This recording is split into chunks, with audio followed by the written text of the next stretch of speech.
En los últimos años, palabras como diversidad y multiculturalismo ganaron gran vigencia. Estos términos provienen de la antropología. La antropología estudia a la sociedad de ayer y de hoy, las relaciones de poder entre pueblos, culturas y sociedades.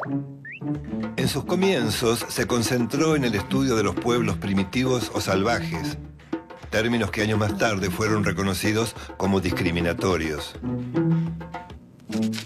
Cuando en el siglo XX la ciencia relativizó sus conocimientos y las guerras mostraron la irracionalidad del mundo, los valores de la cultura occidental entraron en crisis.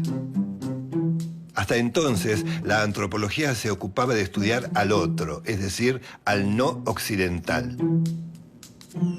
Pero hubo un antropólogo que planteó una autocrítica profunda hacia su disciplina y permitió una mirada superadora entre lo salvaje y lo civilizado. Claude Lévi-Strauss.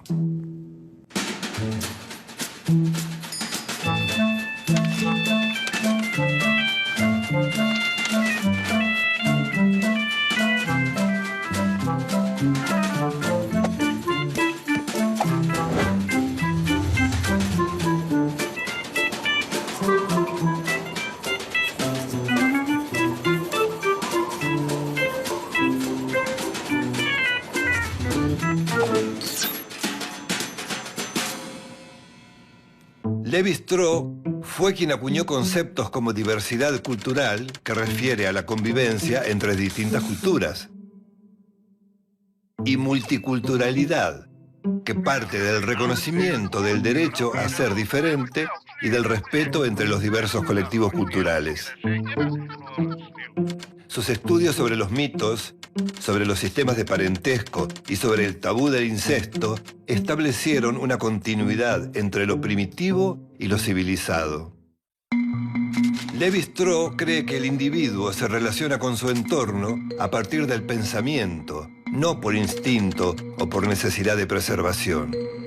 Por lo tanto, es imposible separar la naturaleza de la idea de cultura, como hacía el pensamiento clásico. Para él todo es cultura.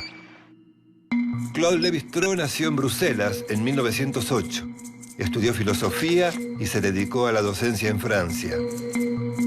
En 1934 viajó a la Universidad de Sao Paulo, en Brasil, donde estudió a los indígenas del Mato Grosso.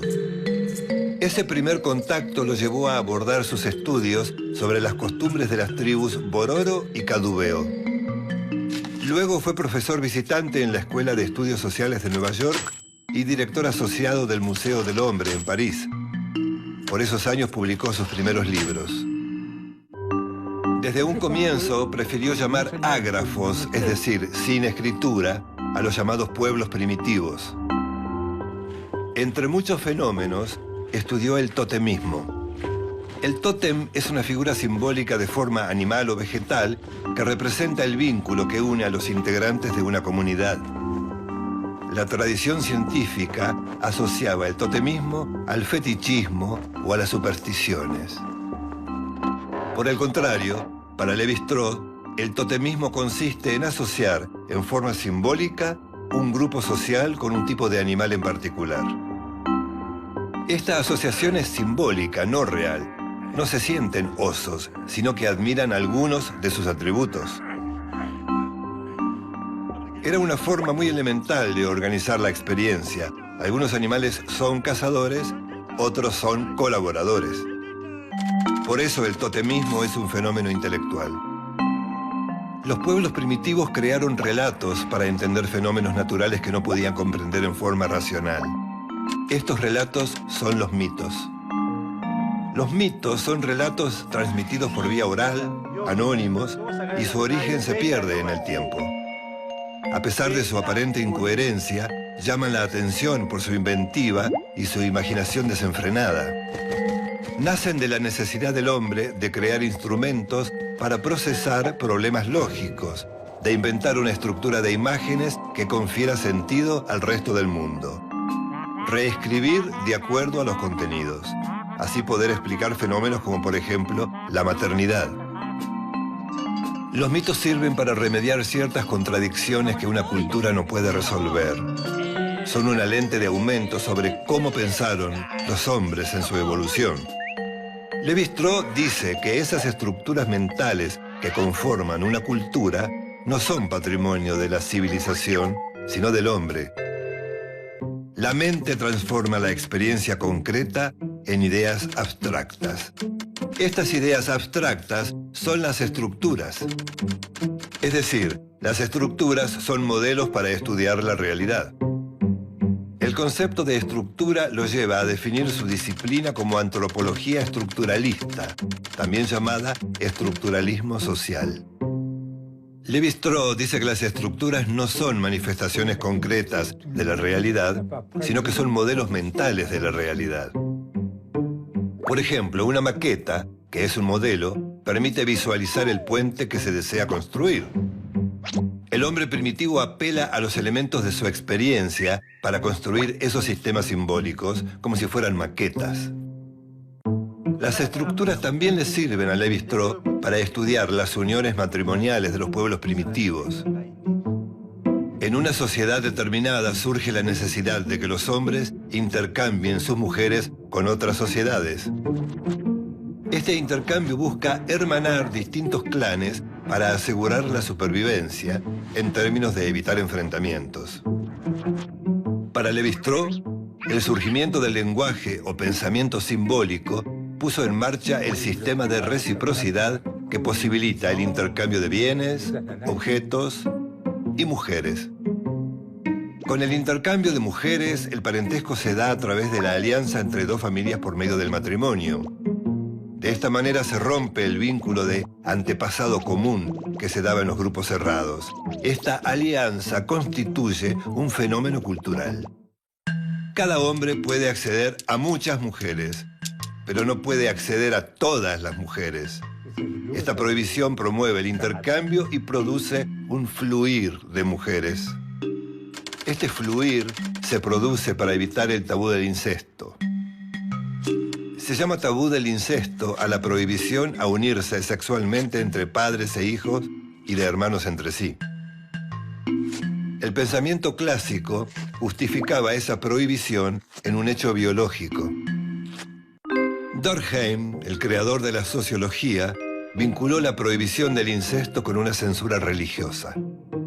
Otros pensadores adjudicaron esa prohibición a la incapacidad del ser humano de excitarse con un pariente.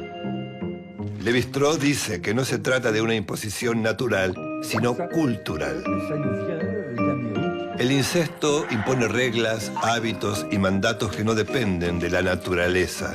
Por lo tanto, se transforma en cultura. La función primordial del tabú del incesto es obligar a que los individuos se casen con miembros de otros grupos. A partir del tabú del incesto, un pueblo establece sus normas y sus prohibiciones. Ese nuevo orden es la cultura. De esta manera concluye que la forma de pensar del hombre primitivo y del hombre moderno son similares. Diferentes grupos indígenas clasifican plantas y frutos en función de colores, olores y sabores. El pensamiento sirve para oponer, clasificar, separar, jerarquizar y unir los elementos del mundo. La particularidad del pensamiento salvaje es que parte de la observación de lo concreto. El águila vuela, el gorrión vuela, la golondrina vuela. Así se llega a la abstracción. Hay animales que vuelan. Lévi-Strauss dice que el pensamiento salvaje, que él llama mágico, y el pensamiento científico son formas diferentes de abordar el conocimiento. El pensamiento mítico-mágico es un sistema lógico que permite clasificar, entender y catalogar el mundo conocido y producir nuevos conocimientos. A través de estos sistemas clasificatorios, el mundo se inscribe como un conjunto reconocible y manejable. Uno de los aportes más significativos de Lévi-Strauss es la idea de cultura que permite pensar al hombre primitivo como un hombre culto. Es decir, un hombre que piensa y razona para vivir en el mundo es un hombre culto. Estudiar a los pueblos primitivos permite estudiar la naturaleza de las sociedades. Sus pensamientos están reunidos en varios libros. el pensamiento salvaje y el totemismo en la actualidad, entre otros. Su serie Mitológicas, que comprende lo crudo y lo cocido, de la miel a las cenizas, el origen de las maneras en la mesa y el hombre desnudo. Lévi-Strauss se convirtió en un referente intelectual indispensable a la hora de pensar las relaciones entre el hombre y la sociedad, la naturaleza y la cultura. Falleció el 30 de octubre de 2009 en París, Francia, a los 101 años. Ya había sido reconocido como una de las mentes más lúcidas del siglo. Pudo unir de forma natural las tres dimensiones del conocimiento: los afectos, la relación material con el mundo y las operaciones intelectuales. Su legado intelectual y moral fundamentó una ética de la tolerancia.